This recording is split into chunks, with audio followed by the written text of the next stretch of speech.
our last basic card for the semester was communication. And this was last, but certainly not least. I think, I'm so passionate about communication, which I think is maybe why it's my major. It's good that I'm in something that I enjoy. But I am such a strong believer that communication is the foundation of all team successes.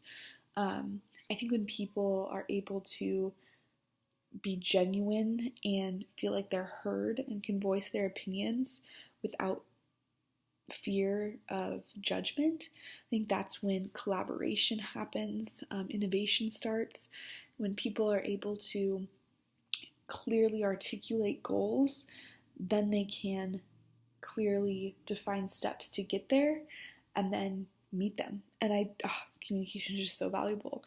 And so we were talking this week about communication with our residents, and this was the time of also winter break closing and this time of a lot of communicating with our residents that needed to happen. And so we were challenged to communicate through different avenues. And so I tried 4 different, actually. I tried GroupMe, so our big group chat. I tried email. I tried one-on-one communication, and also the floor meeting. And so that was a couple weeks later, but that was also a 4th way of communicating the information that the residents needed to know for winter closing. And another form of communication that I also used were posters. And so the posters of the winter break winter break closing requirements and things that they need to do in their room. And so I found that my residents each have different needs for communicating.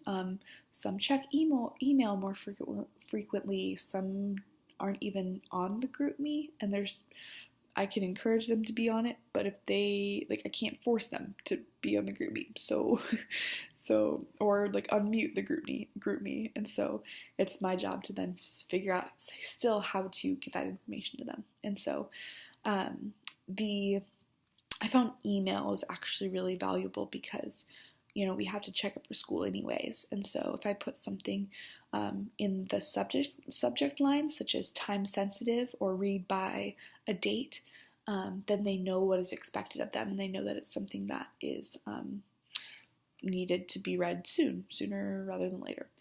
I found that the floor meetings tend to be tough with communication, actually, because everybody's just talking with one another and is really all caught up in each other, which is cool, but also it's hard to get information across clearly.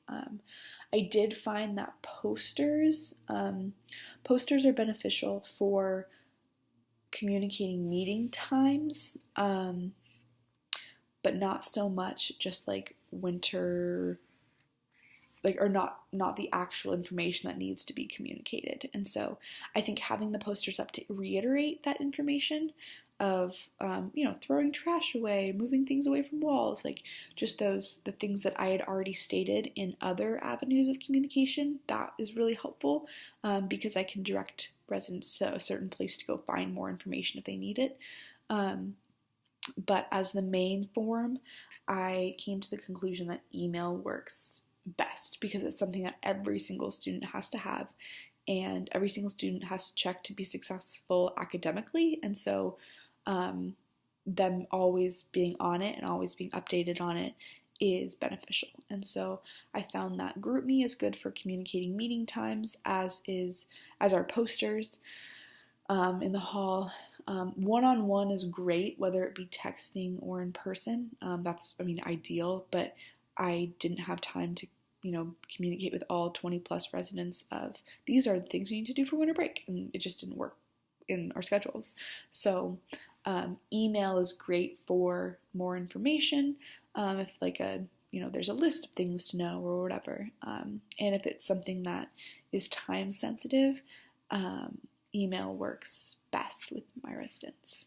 So that was really interesting to learn about communication, and that's one of my goals for next semester as well, is to just dive into communication more with my residents. And so I'm excited to learn just what works best for them and for me, and kind of get a groove more on communicating and feeling more a part of each other's lives, I think.